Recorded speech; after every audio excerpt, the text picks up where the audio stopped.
Well, here we are. Happy Halloween. Today's adventure brings us to Durand Eastman Park in Rochester, New York. Let's get started.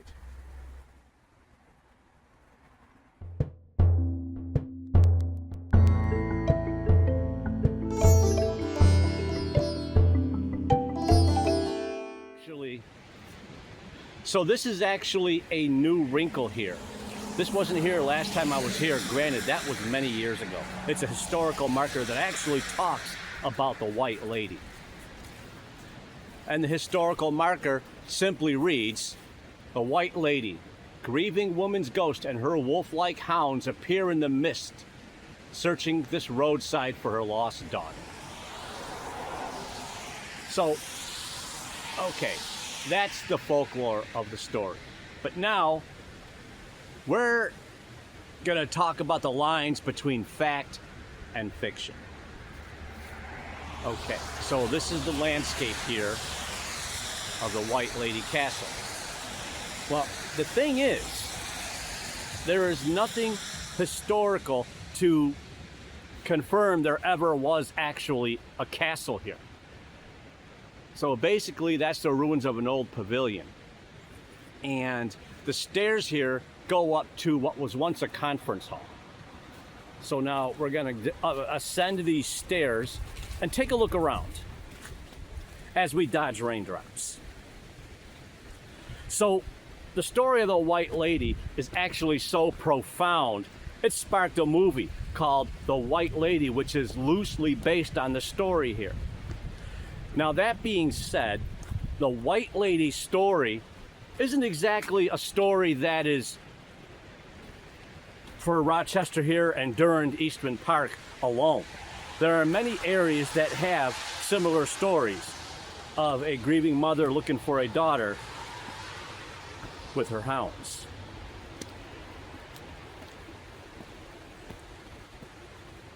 I came out here with my group to investigate years ago. And we had a pretty eventful night, honestly. So this is actually the landscape behind the stone wall. Again, this was basically a pavilion and a meeting place.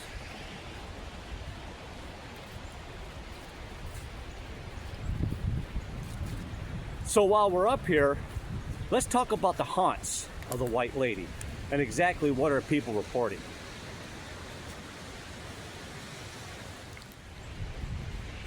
Okay, so exactly what is it people are seeing here, and what is it the White Lady ghost is actually known for? Well, like the sign reads, on misty nights she ascends from possibly 3 different locations. Now, White Lady Park here actually sits right in between Eastman Lake and Durham Lake. So depending on who's telling the story, she either ascends from that lake, or she comes right out of Lake Ontario. Now she ascends from the water, and she has 2 large wolf-like hounds that probably look a lot like mastiffs. And she still goes on her nightly search for her long-lost daughter. So what is it she actually does besides that? Who does she target? Well, clearly she doesn't like guys. So the area here down by the parking areas was once known, and quite possibly still is known, as a lover's lane. So people have reported the apparition actually approaching the cars and targeting the men in the cars. Men who have who take walks, who hike, who jog, fishermen. Any man, including myself out here possibly right now, claims to have been approached by the lady, demanding to know where her long-lost daughter is.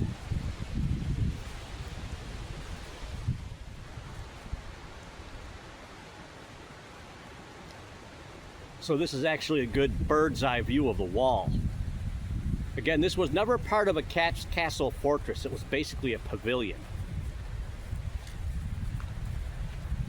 This place is really cool though, and you do kind of get the gloomy vibe. I mean, granted, it's misty, it's cold, it's Halloween. What a better night to come out and do something like this.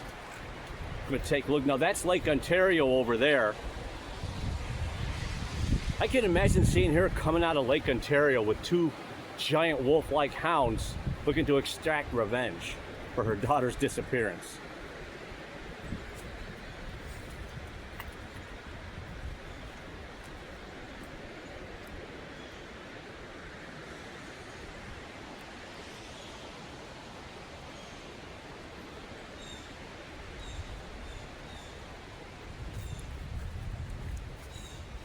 Now we're going to go along these trees here because there is something really cool besides these amazing looking trees.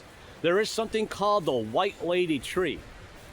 It's a tree that was struck by lightning and actually looks like an anguished lady. See if we can pick it out and find it. There's a couple contenders here. I know I saw it before. Here's a possible contender.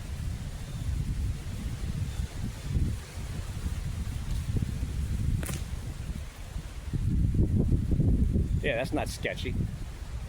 So here's a possible contender.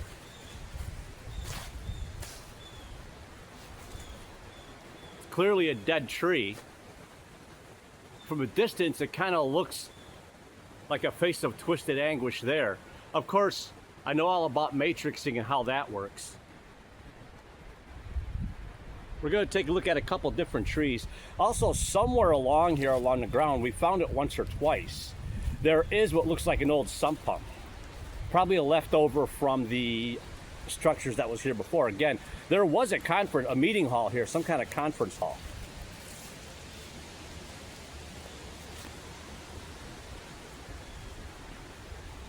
Now that's Durand Lake, I believe. That's the other lake that she's known to come out of on her nightly hunts. So we ended up getting some EVPs out here, I'm not going to lie, when we were out here before. But I want to try and find this lightning tree. There's another contender coming up here. Now this, aha, what do you know?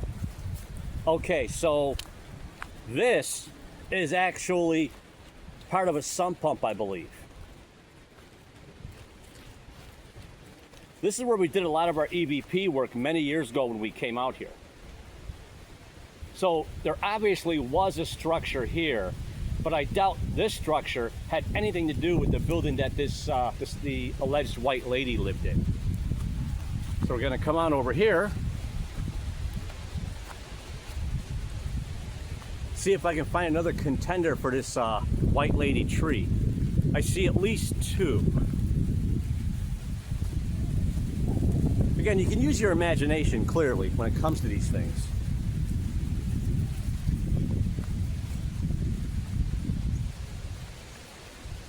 But again, it all turns into matrixing because nature does some crazy things.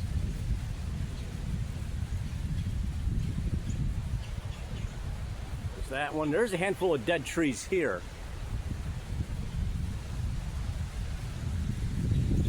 There's another one here. Any one of these could be the White Lady tree. Look at that tree right there. That's cool.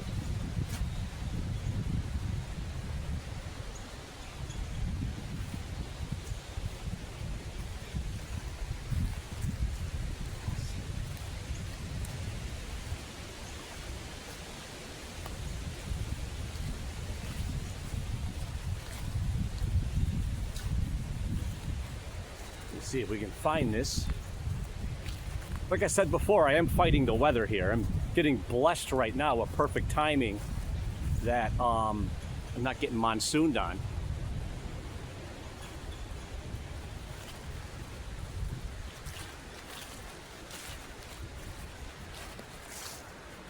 These trees are just so cool though. You can imagine a place like this spawning a ghost story just by the trees alone.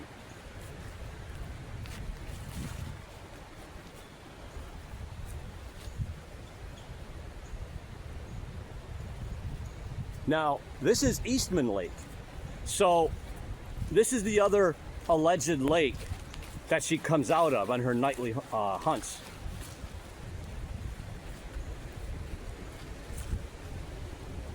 I'm gonna check out this tree over here.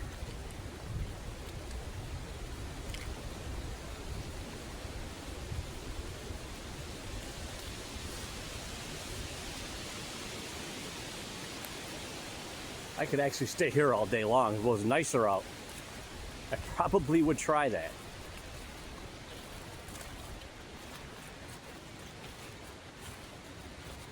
Again, this is a case of me being out here many years ago, but it was always dark when we got here. So, never really got to showcase the area. So yes, technically, this is a do-over of sorts.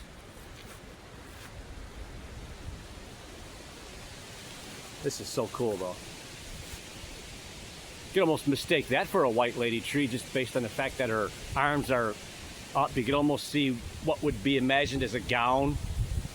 Her arms outstretched skyward in anguish.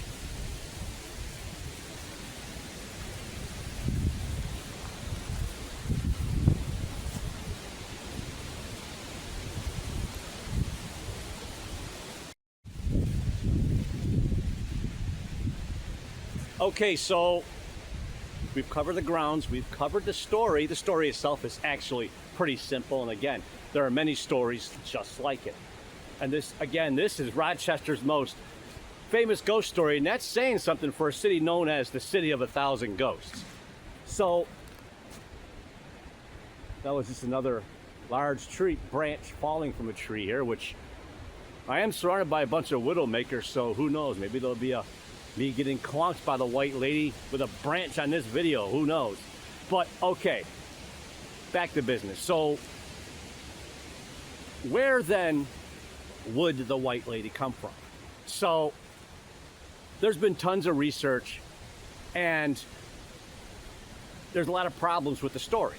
Problem number one, there's no date stamp on it. The movie probably puts one on it, but historically there is no timestamp on the story of the white lady.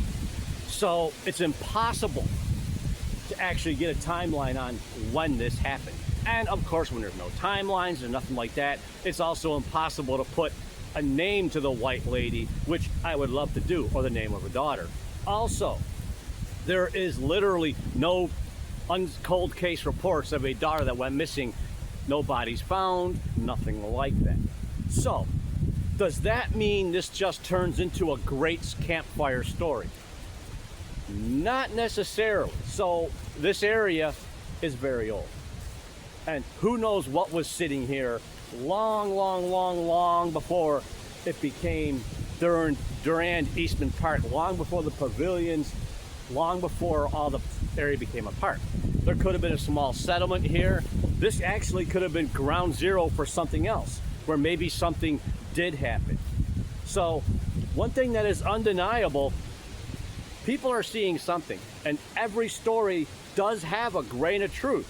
So are people seeing a white lady apparition here leading around two large dogs in a vengeful hunt for her daughter's killers? Possibly, probably. The people here are actually seeing something. These reports have to come from somewhere. So it's kind of a case where folklore kind of merges with fact. And Durand Eastman Park pretty much has both of it. I've never actually seen the white lady. That would be cool. And who knows, while I'm doing all this here, it would be really cool to get an EVP. But again, that's not why I'm here. I'm here to showcase the park and tell the ghost story this time. So I'm pretty sure deep down, every one of us would love to think that there is literally a white lady here, and I don't know if we really want to encounter her or not. She doesn't sound happy, but that being said, everyone does love a good ghost story.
Okay, so this literally was not here when I was here many years ago. And it just goes to show the power of this story. The plaque reads, "The White Lady. Grieving woman's ghost and her wolf-like hounds appear in the night mist, searching this roadside for her lost daughter." That just goes to show how powerful this story truly is. And with that, we're out of here. Don't forget to hit that notification bell so you can be notified when videos drop. And don't forget to smash that like and subscribe button, and we will see you next time.